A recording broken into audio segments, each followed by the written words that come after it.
this video we're going to be going over partial differentiation, focusing on the optimisation application.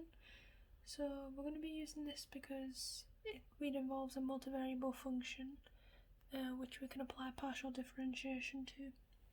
So design the dimensions of an open rectangular container to have a volume of 32 meters cubed. To reduce the cost, what is the smallest amount of material needed to make the box? So we wanted the smallest surface area and we're given a volume. So we can write an equation for the volume as x, y, z, right?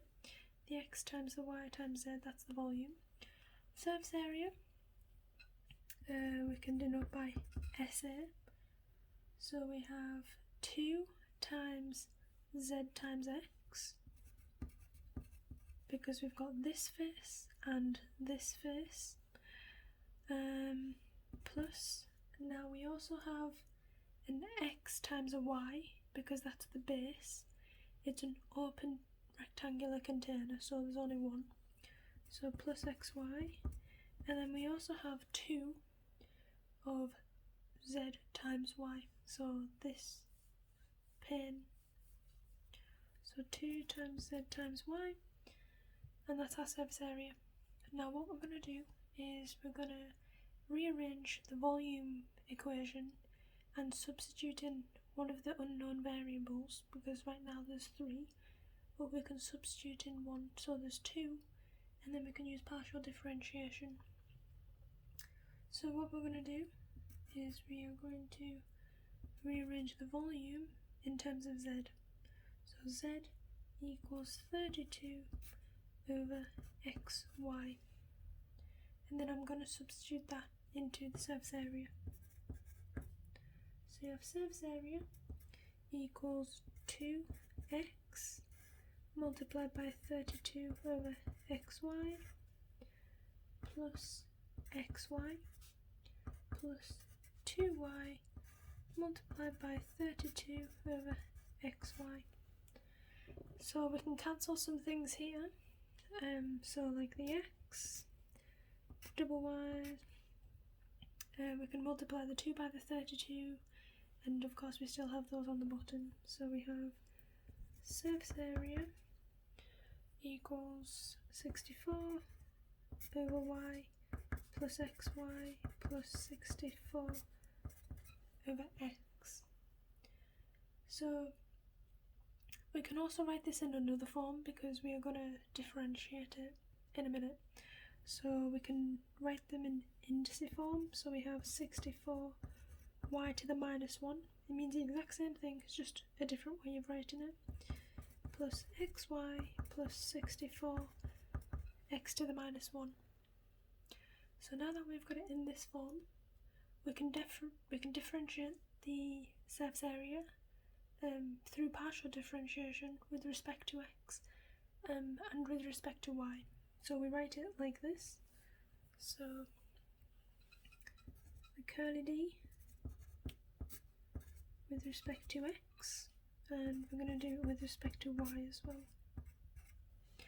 So the surface area with respect to x, so we treat y as a constant if it's not being differentiated with respect to, so that disappears. With respect to x we just have y, and then minus 64 x to the negative 2. And then for this one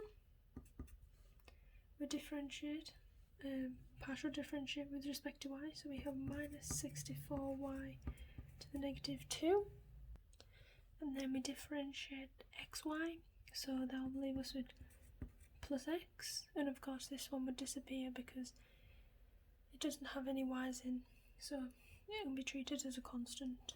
So now that we have this, what we're going to do is we make them both equal 0 and solve for x and y. So we have y equals 64 over x squared here, and then we have 64 over y squared equals x on this side. Now that we've rearranged both of the equations, we can substitute one into the other and solve. So I'm just going to put x into this equation. So we have 64 over y squared, and that is squared itself. So then we can rearrange. So we have y multiplied by 64 squared over y to the 4 equals 64. We can cancel out one y from here. So if we rewrite it, we have 64 squared over y to the 3 equals 64. And then we can rearrange again and solve for y. And then cube root 64, which is 4. So y equals 4. And now if we substitute back into one of our original equations that we have relating x and y, we can see that x equals 4. Now we have x and y, we can substitute back into the volume. So 4 times 4 is 16. 16 times 2 is 32. So z is 2. So now that we have values for x, y and z, we need to make sure that it's the minimum. And so to make sure it's the minimum, we need to use this equation. Is the equation here.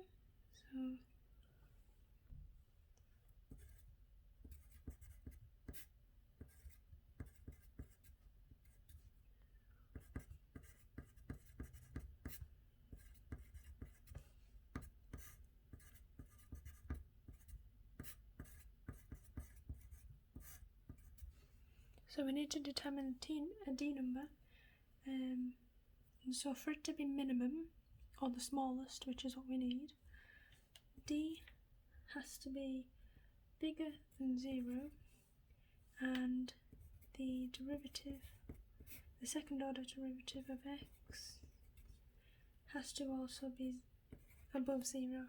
So now we can put in our values that we've just calculated and check that the values determine the minimum amount of material required. So calculating the second order partial derivatives, we have,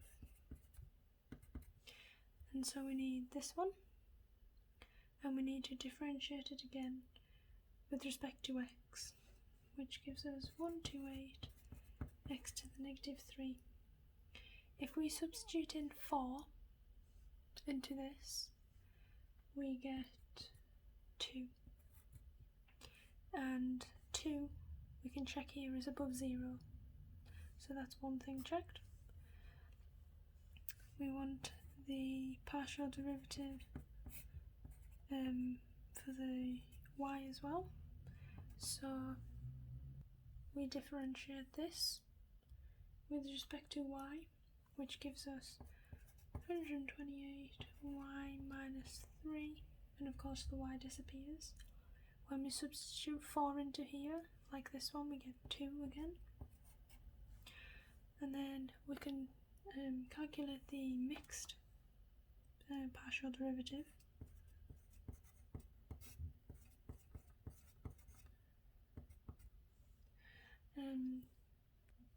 That equals 1, as you can see. If you differentiate this by y, you just get 1. If you differentiate this by x, you just get 1. So it's 1. That means our d value is 2 times 2 minus 1 squared, so that's 3.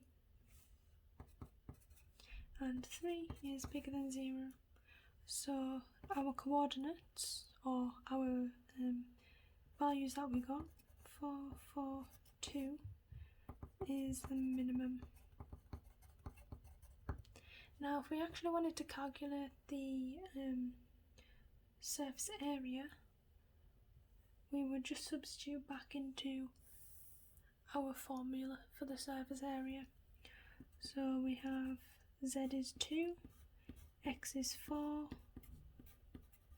and y is 4, and z is 2 and y is 4. if we multiply all that together, we get